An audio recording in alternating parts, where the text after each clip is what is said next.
Μία άσκηση που θα βελτιώσει τη τεχνική και την individual tactic στο παιχνίδι 1 εναντίον 1.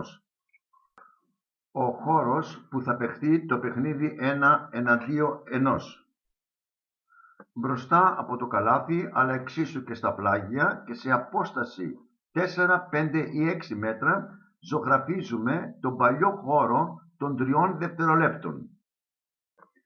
Είναι ο χώρος Α. Επίσης, βλέπουμε 2 γραμμές παράλληλες που καθορίζονται από το γράμμα B. Ο αμυνόμενος θα προσπαθήσει να αποτρέψει το σουτ, αλλά και τη διείσδυση από τους χώρους C αριστερά και δεξιά. Αλλά και ο επιθετικός παίχτης δεν πρέπει να εγκαταλείψει τον χώρο που καθορίζουν οι γραμμές B.